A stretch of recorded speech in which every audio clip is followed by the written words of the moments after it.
जाई कहो मेरे बारे ससुर से, जाई कहो मेरे बारे ससुर से।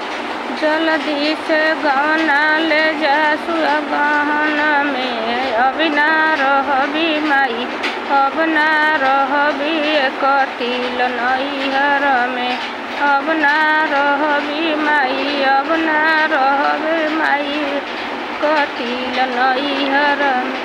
बारी उमिरिया बीतल जला नैहर में, बारी समय बीतल जला नैहर में, अब ना रहबी माई अब ना रहबे कटिल नैहर में। जाई कहो मेरे बारे भसुर से, जल्दी से गहना ले जा सुगहन में, अब ना रहबी माई अब ना रहब कटिल नैहर में। बारी समय बीतल जला नैहर में, अब ना रह